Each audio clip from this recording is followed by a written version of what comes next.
Hello students, આજે આપણે 2019ના પેપરનો બીજો એક દાખલો જોવાના છે, જે મોસ્ટ ઇમ્પોર્ટન્ટ દાખલો કહી શકાય. ત્રીજો દાખલો છે પુષ્પા અને સીતા લિમિટેડ. અગાઉના વિડીયોમાં આપણે ભારત લિમિટેડ જે સમાવેશનો દાખલો છે, જે પણ 2019માં પૂછાયો હતો, નવેમ્બર ડિસેમ્બરમાં, એ સોલ્વ કર્યો હતો. ઓકે, એ જ રીતે હવે આપણે સોલ્વ કરીએ છીએ સંયોજનમાં જે દાખલો પૂછાયો છે પુષ્પા અને સીતા લિમિટેડનો. આ દાખલો નોર્મલી જ્યારે એક્ઝામમાં પૂછાયો હતો લાસ્ટ યર, તો ઘણા સ્ટુડન્ટ દાખલો જોઈને લાગ્યું કે સિમ્પલ દાખલો છે, કોઈ ટ્વિસ્ટ પોઈન્ટ નથી. પણ જ્યારે ઘણા સ્ટુડન્ટ એને સોલ્યુશન બી કદાચ ખોટું કહીનો હશે, પરીક્ષામાં દાખલો કરીને આવ્યા હશે ત્યારે, તો મોસ્ટ ઇમ્પોર્ટન્ટ દાખલો છે. એની ગણતરી આખી ડિફરન્સ પડી જાય છે. બુક્સમાં પણ આ રીતનો દાખલો જોવા નથી મળતો, અને આના પહેલાં પણ આ રીતનું સંયોજનમાં આ રીતનો દાખલો પૂછાયો નથી. તો જોઈએ દાખલામાં. પુષ્પા અને સીતા લિમિટેડનું પાકું સર્વે આપેલું છે. બે કંપનીના પાકા સર્વે, જે નોર્મલ પાકું સર્વે આવે તે રીતે પાકું સર્વે આપેલું છે. એકદમ શોર્ટ પાકું સર્વે છે. ઇક્વિટી પ્રેફરન્સ મૂડી છે, અનામતો છે, ડિબેન્ચર્સ દેવા અને કાયમી ચાલુ મિલકતો છે. હવે એના જે હવાલા છે તે જોઈએ. તો એ હવાલામાં જ ઘણા ટ્વિસ્ટ પોઈન્ટ છે, તો જોઈએ એમાં શું પોઈન્ટ આપેલા છે તે. તો જો હવાલામાં 1 એપ્રિલ 2019ના રોજ પુષ્પા લિમિટેડે સીતા લિમિટેડને નીચેની શરતોએ સમાવી લેવાનું નક્કી કર્યું. હવે અહીંયા તમે જો તો લખ્યું છે કે પુષ્પા લિમિટેડે સીતા લિમિટેડને સમાવી લીધું. એટલે પહેલો ક્વેશ્ચન વિદ્યાર્થીઓને અહીંયા થાય કે આ દાખલો સમાવેશનો છે, એક આ કન્ફ્યુઝન થઈ શકે છે. જો કે સંયોજન સમાવેશ ઓલમોસ્ટ સેમ જ છે, થોડો અંદર ચેન્જીસ આવે છે, પરંતુ તમે આ લાસ્ટમાં આપેલું છે ને એ માહિતી ખબર પડી જાય. ઉપરની વિગતને આધારે નીચેના સંજોગોમાં સંયોજન પછીનું પુષ્પા લિમિટેડનું પાકું સર્વે તૈયાર કરેલા. એના પરથી ખબર પડી જાય કે દાખલો શેનો છે, સંયોજનનો દાખલો છે. બરાબર છે. તો અહીંયા એક પ્રોબ્લેમ આવે છે કે સંયોજન ખરીદીને વિલીનીકરણ સ્વરૂપને આપણે બનાવવાનું છે, તો એના માટે આપણે સંયોજન ચેપ્ટર જોયું છે. એમાં સંયોજન ચેપ્ટર રેગ્યુલરમાં આપણે જે લાસ્ટ વિડીયો છે તેના પર ખરીદી સ્વરૂપને વિલીનીકરણ સ્વરૂપનો કઈ રીતે બને છે એ ડિટેલમાં એનો વિડીયો છે જ. બરાબર છે. સંયોજનના ચેપ્ટરનો આઈ થિંક 8મો ભાગ છે. બરાબર છે. લાસ્ટ વિડીયો છે જેમાં આપણે ડિટેલમાં જોયું હતું. બટ અહીંયા પ્રોબ્લેમ એ છે કે 1 એપ્રિલ 2019ના રોજ પુષ્પા લિમિટેડે સીતા લિમિટેડની નીચેની શરતોએ સમાવી લીધું. નોર્મલી ચેપ્ટરમાં દાખલા મોટાભાગે સંયોજનના, મોટાભાગે નહીં, 100% દાખલા એવા જ છે કે બે કંપની આપેલી હોય, એ અને બી. બરાબર છે. આ બંનેનું સંયોજન થઈને કોઈક નવી કંપની એબી કે એબીસી લિમિટેડ બનતી હોય છે. આ રીતના દાખલા નોર્મલી આપણે સંયોજનના બુક્સમાં, આપણે બીએસઆરની બુક્સ કે અધર બુક્સમાં નોર્મલી આપણે જોવા મળે છે કે બે કંપની ભેગી થઈને એક નવી બુક એબીસી લિમિટેડ બને છે. આ રીતનું આપણે જોવા મળે છે. પરંતુ અહીંયા કેવું આવ્યું છે કે પુષ્પાએ સીતા લિમિટેડને સમાવી લીધી. આપણે પાકા સર્વે પુષ્પા અને સીતા બંનેને આપેલા છે. તો એક રીતે જોતા દાખલો સમાવેશનું લાગે છે, પરંતુ લાસ્ટમાં આપેલું કે બંનેનું શું થયું છે, સંયોજન થયું છે. બરાબર છે. એટલે કે આ પુષ્પા છે એ કઈ કંપની છે, નવી કંપની બની જાય, જે સીતા લિમિટેડને સમાવી લે છે. એટલે કે આ જૂની કંપની થઈ જાય. એટલે જોતા આપણે સંયોજન પણ, સમાવેશનો દાખલો પણ લાગે છે, પણ એકચ્યુઅલમાં દાખલો સંયોજનનો છે. પણ સંયોજનમાં એક થોડો માઇનર ટ્વિસ્ટ પોઈન્ટ કહીને દાખલો બનાવ્યો છે. બાકી દાખલો છે સિમ્પલ જ, જેમ આપણે સંયોજનમાં દાખલો ગણીએ એ રીતે જ ગણવાનો છે. કદાચ હું એમ કહું કે એના કરતાં થોડું ઇઝીલી આપણે દાખલો ગણવાનો છે. ઓકે, તો પહેલો પોઈન્ટ આ ક્લિયર કરજો. દાખલો સંયોજનને લાસ્ટમાં કહ્યું છે કે સંયોજન ખરીદી સ્વરૂપનું હોય, સંયોજન વિલીનીકરણ સ્વરૂપનું હોય. બરાબર છે. તો અહીંયા પણ આપણે એ અને બી, એબીસી લિમિટેડ એ અને બીને અંદર પોતાની અંદર સમાવી લે છે. આપણે એવું પણ કહી શકીએ ને, જો નવી કંપની એબીસી હોય તો આપણે એવું કહી શકીએ કે એબીસી લિમિટેડ એ અને બીને સમાવી લે છે. એટલે ઘણા વિદ્યાર્થીને સમાવી લે છે શબ્દ પરથી એવું લાગે છે કે આ સમાવેશનો છે, તો એકચ્યુઅલ દાખલો સમાવેશનો નથી, દાખલો સંયોજનનો છે. સૌથી પહેલા આ પોઈન્ટ યાદ રાખજો. જેમાં પુષ્પા નવી છે અને સીતા લિમિટેડ જૂની કંપની છે. તો પહેલા આપણે બે કંપની આપતા હતા, બંને કંપની જૂની આપતા હતા. હવે એક નવી કંપની છે અને એક જૂની કંપનીની માહિતી આપેલી છે. હવે જોઈએ જે હવાલા છે તે. પુષ્પા લિમિટેડ સીતા લિમિટેડને ઇક્વિટી શેર હોલ્ડરને 10ના ટેવા 3,50,000 ઇક્વિટી શેર પૂરેપૂરા ભરપાઈ થયેલ આપશે. તો આપણે ખબર છે આ શેનો પોઈન્ટ છે, ખરીદ કિંમતનો છે. આપણે સંયોજન ચેપ્ટર જોયું છે, એમાં ખરીદ કિંમત પેટે ઇક્વિટી શેર આપે છે, પ્રેફરન્સ શેર આપે છે, રોકડ આપે છે. તો આમાં પુષ્પા લિમિટેડ એ કઈ કંપની છે, નવી કંપની. એ જૂની કંપની સીતા લિમિટેડને 10ના એવા 3.5 લાખ ઇક્વિટી શેર આપે છે. બીજા વાલામાં કીધું છે કે પુષ્પા લિમિટેડ સીતા લિમિટેડના પ્રેફરન્સ હોલ્ડરને 100ના એક એવા 11,000 પ્રેફરન્સ શેર આપે છે. તો બીજું પ્રેફરન્સ શેર આપે છે. ત્રીજું છે સીતા લિમિટેડના ડિબેન્ચરના બદલામાં પુષ્પા લિમિટેડના 12.5% ડિબેન્ચર એટલી સંખ્યામાં બદલી આપવા. એટલે ડિબેન્ચરનો ખાલી રેટ બદલાયો છે, ડિબેન્ચર એના જ રહેશે. એટલે અહીંયા જે 12%ના ડિબેન્ચર છે 2.5 લાખ, એની જગ્યા પર હવે 12.5%ના ડિબેન્ચર 2.5 લાખ આવશે. સીતા લિમિટેડની કાનૂની અનામતો હજુ બીજા 2 વર્ષ માટે રાખવી જરૂરી છે. તો આ પોઈન્ટ પણ એ દાખલામાં આવી ગયો છે અગાઉ રેગ્યુલરમાં. રાઈટ. તો ખરીદી અને વિલીનીકરણ સ્વરૂપ તમને જો ખ્યાલ હશે તો દાખલો એકદમ સિમ્પલ હશે. ફરીથી કહું છું, જો ભૂલી ગયા હોય તો આગળનો વિડીયો રિપીટ કરી લેજો. સંયોજનમાં ભાગ 8મો છે, જેમાં ખરીદી અને વિલીનીકરણ સ્વરૂપનું પાકું સ્વરૂપ કઈ રીતે બને ડિટેલમાં સમજાવેલું છે. બરાબર છે. આજે આપણે થોડું સ્પીડમાં ખેંચી લઈશું, એટલે કે ઓછા સમયમાં તમે આ પૂરો દાખલો સમજી શકો. તો જ્યારે પણ ખરીદી અને વિલીનીકરણ સ્વરૂપનું પાકું સ્વરૂપ પૂછાતું હોય તો સૌથી પહેલાં આપણે ગણતરી કરી નાખવાની છે. એ છે ચોખ્ખી મિલકત અને ખરીદ કિંમતની આપણે સૌથી પહેલાં ગણતરી કરી લઈશું. ઓકે, શેની ગણતરી કરીશું? ચોખ્ખી મિલકત અને ખરીદ કિંમત. હવે સૌથી પહેલાં આપણે લખી દઈએ, ખરીદનાર કંપની એટલે કે નવી કંપની પુષ્પા લિમિટેડ છે અને જૂની કંપની એટલે કે વેચનાર સીટા લિમિટેડ. હવે સંયોજનમાં આપણે ચોખ્ખી મિલકત અને ખરીદ કિંમત શોધતા હતા. બરાબર છે. કઈ કંપનીની? બંને કંપનીની. કેમ બંને કંપનીની? કારણ કે એ અને બી બંને બંધ થઈને એક નવી કંપની એબીસી આવતી હતી. જ્યારે અહીંયા આપણે બંને કંપની બંધ નથી થઈ. કઈ કંપનીનું વિસર્જન કઈ કંપની બંધ થઈ ગઈ છે? સીટા લિમિટેડ. જૂની કંપની છે એ બંધ થઈ ગઈ છે અને એની સામે નવી કંપની કઈ છે? પુષ્પા લિમિટેડ છે. તો આપણે જે ગણતરી કરીશું શેના માટે કરીશું? આપણે સૌથી પહેલાં જૂની કંપની, જે કંપની બંધ થાય છે, બરાબર, એના હિસાબો લખીએ છીએ. સંયોજનમાં આપણે જ્યારે ગણતરી કરીએ છીએ તો જે બંને જૂની કંપની છે એની ગણતરી આપણે કરતા હોઈએ છીએ. જે જૂની કંપની છે એની ચોખ્ખી મિલકત અને ખરીદ કિંમતની ગણતરી કરતા હોઈએ છીએ. તો અહીંયા પહેલો પોઈન્ટ એ છે કે આ પુષ્પા લિમિટેડ નવી છે, સીટા લિમિટેડ જૂની છે. એટલે આપણે જે ગણતરી કરીશું તે જૂની કંપનીની કરીશું. જે ચોખ્ખી મિલકત અને ખરીદ કિંમતની ગણતરી કરીએ છીએ તે હિસાબ આપણે નવી કંપનીના ચોપડે જ લખીએ છીએ. તો નવી કંપનીના ચોપડે આપણે નવી કંપની કોના હિસાબ લખશે? તો જે કંપની લીધી છે સીટા લિમિટેડ એના હિસાબ લખશે. બરાબર છે. એનું સંયોજન કર્યું છે તો એના હિસાબ લખશે કે એની પાસેથી કેટલી મિલકતો દેવા લીધા છે એની કેલ્ક્યુલેશન કરશે. એટલે અહીંયા આપણે ગણતરી બદલાઈ જશે. ગણતરીમાં થોડો ચેન્જીસ આવશે. ચેન્જીસની ગણતરી ઓછી થઈ જશે. એમાં આપણે બંને કંપનીની ગણતરી કરતા, કારણ કે બંને જૂની હતી, એની સામે એક નવી આવતી હતી. બરાબર છે. સંયોજનમાં શું હતું? બંને કંપની બંધ થઈ એની સામે એક નવી આવતી હતી. જ્યારે અહીંયા શું છે?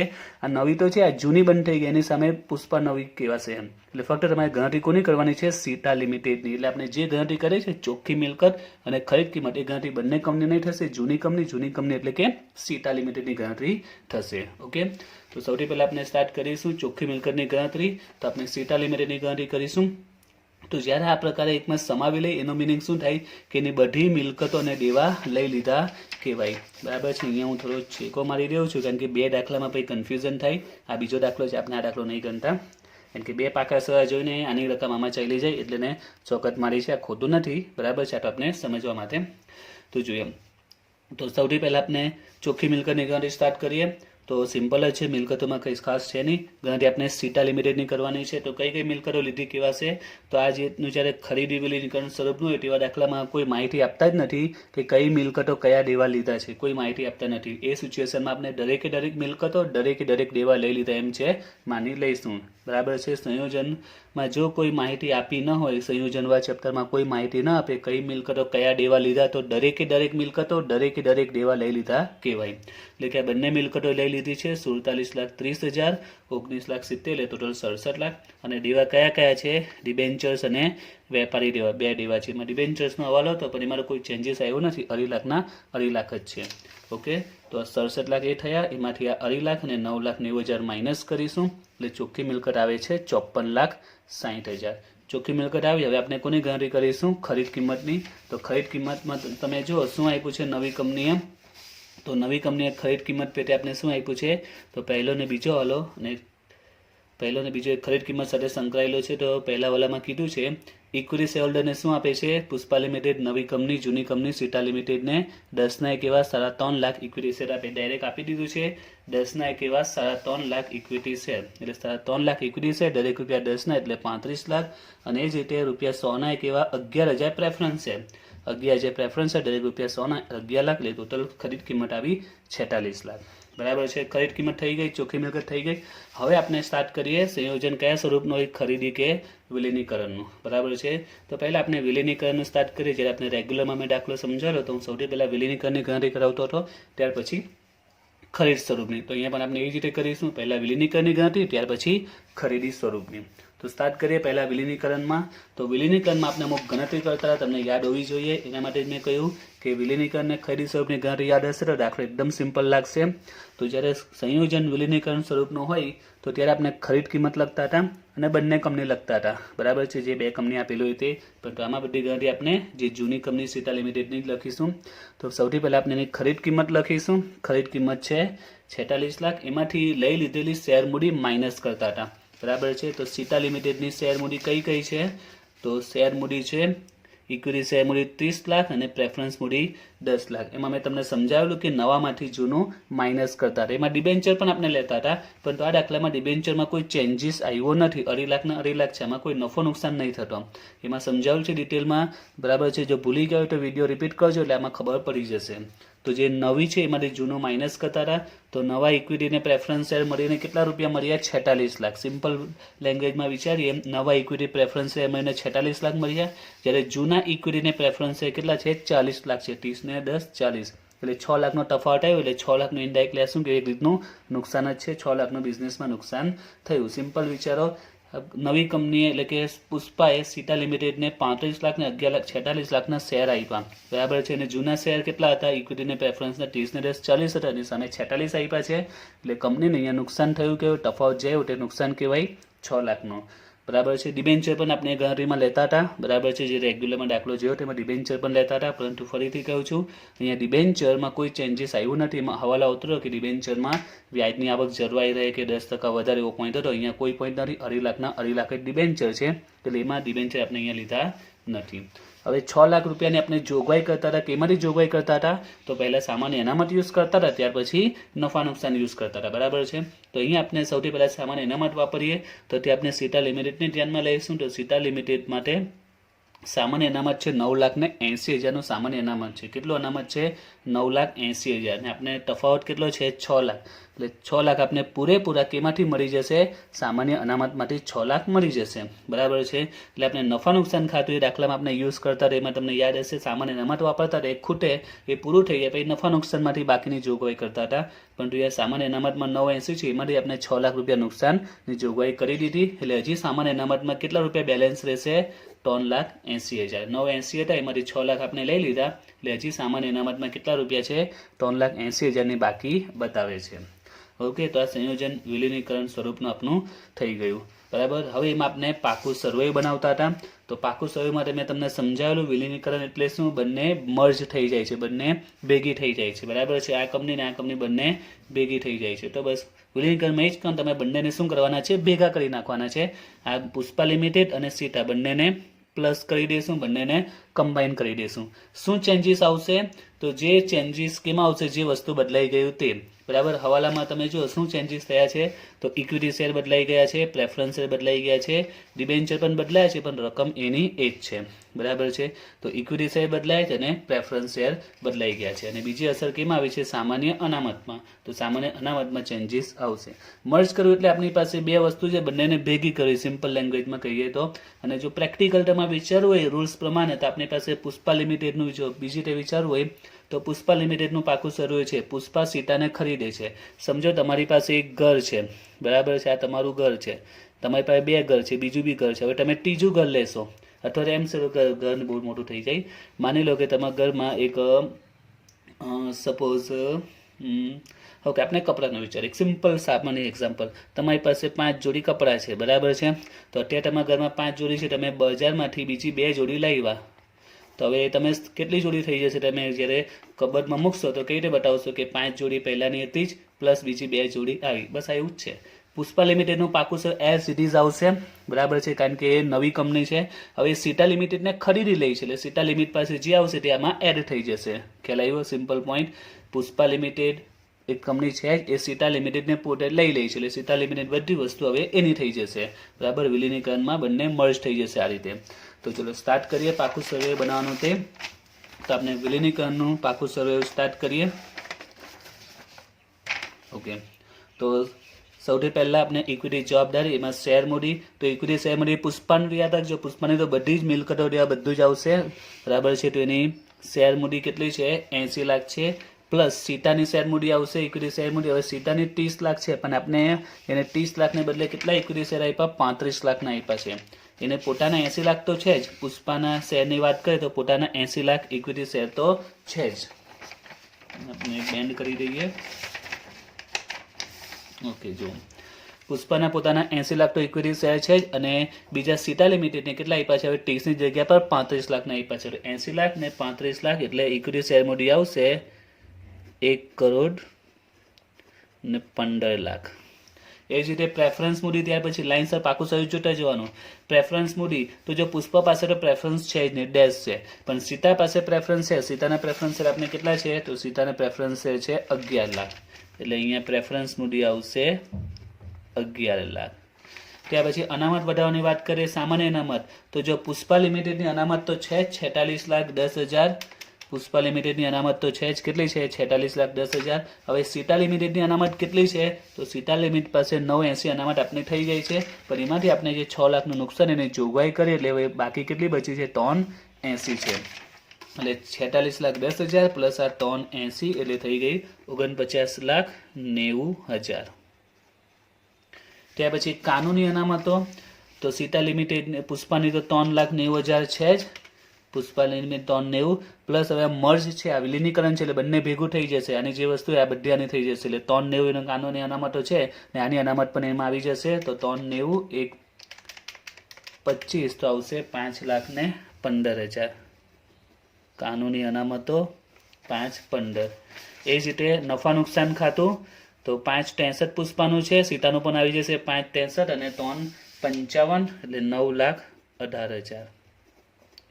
બરાબર છે. તો વિલીનીકરણમાં આપણે બંને કંપનીને ભેગી કરીએ તે જ કરવાનું છે. જેમાં ચેન્જીસ આવે તે ચેન્જીસ કરીશું.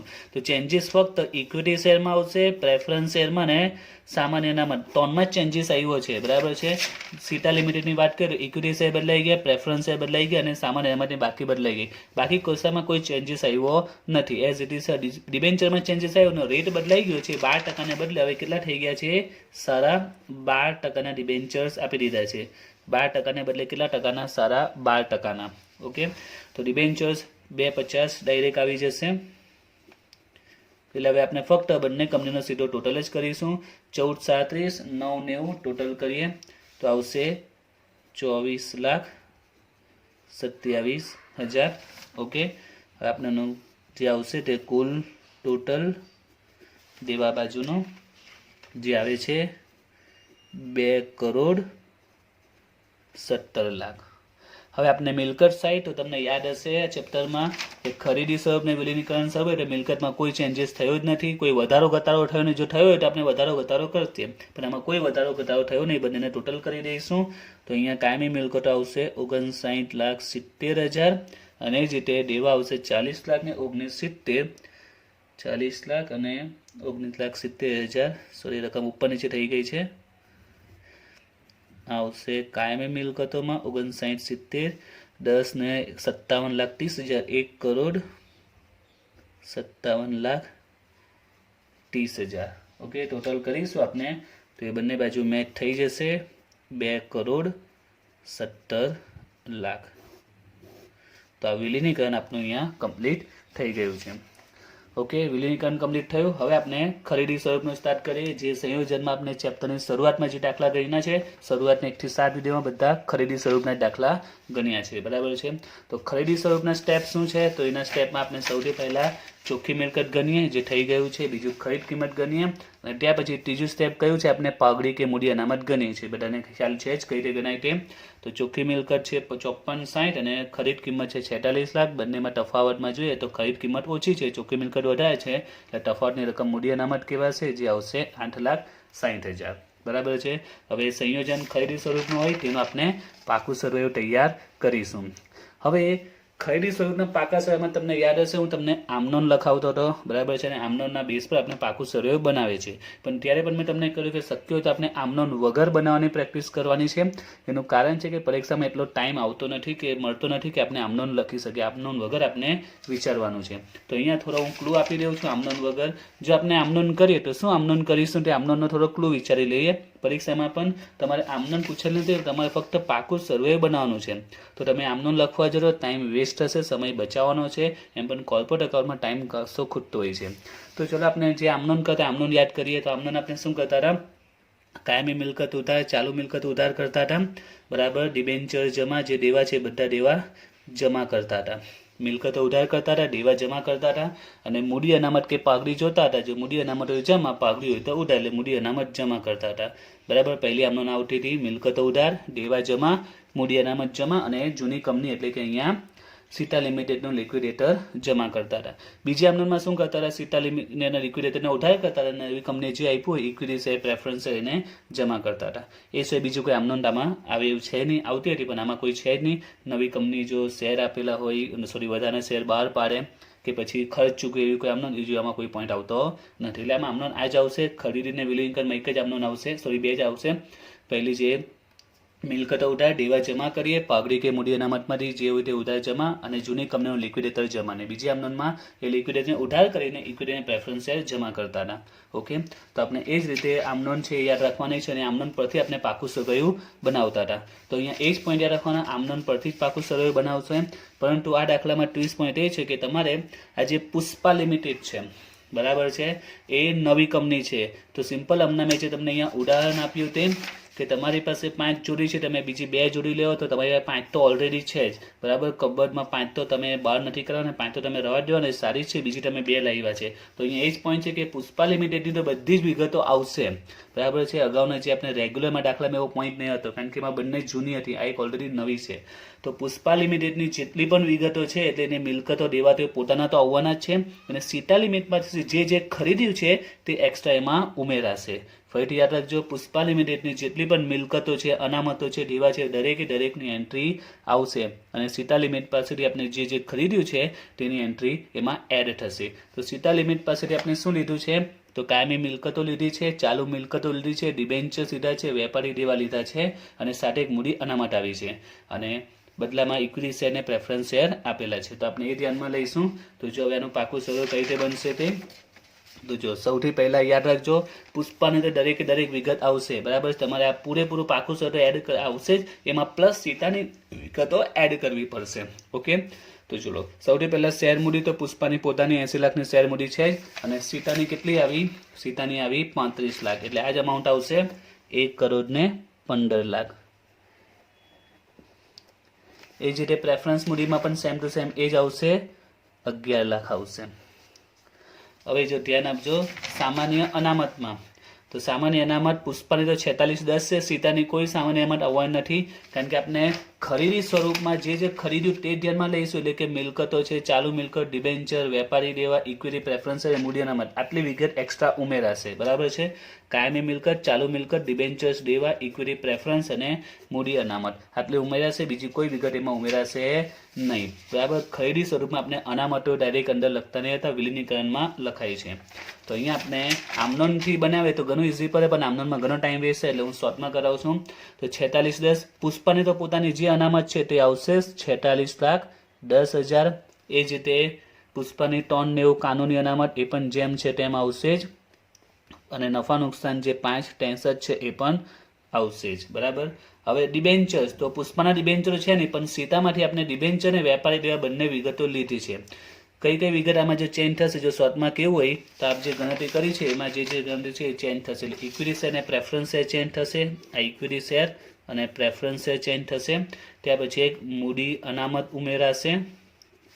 એના પછી તમે અહીંયા જો તો ડિબેન્ચર્સ અને દેવા લીધેલા છે તે આવશે, એ ઉમેરાશે અને કાયમી મિલકત અને ચાલુ મિલકત. તો આ જે બોક્સ બનાવ્યા છે એટલી વસ્તુ ઉમેરાશે.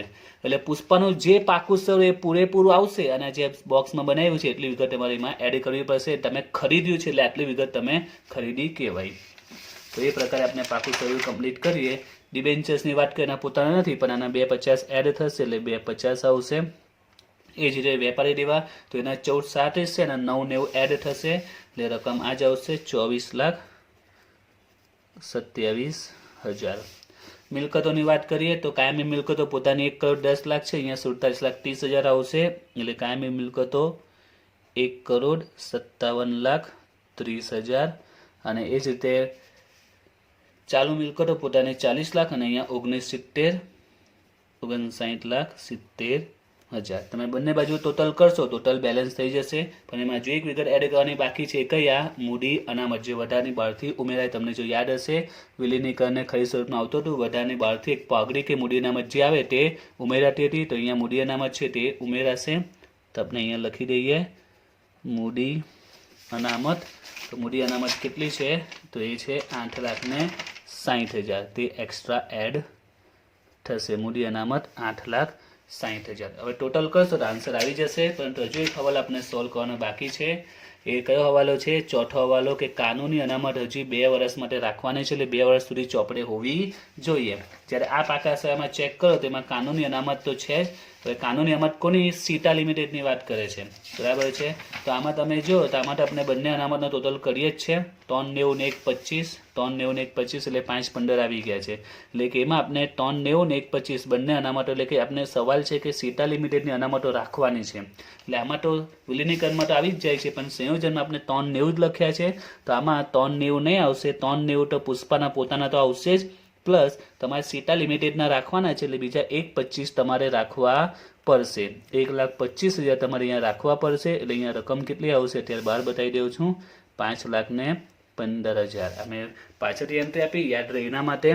ઓકે, હવે તમને યાદ હશે કે 125 તમે દેવા બાજુ ઉમેર્યા છે, એટલે તમારે એના માટે એક આમનોન કરવી પડશે. આ 125નો બેલેન્સને 125 ડિફરન્સ એને બેલેન્સ કરવા માટે 125નો તફાવત આવશે એ સંયોજન હવાલા ખાતે આપણે લઈ જઈશું, જે અન્ય બિન ચાલુ મિલકતમાં આવશે.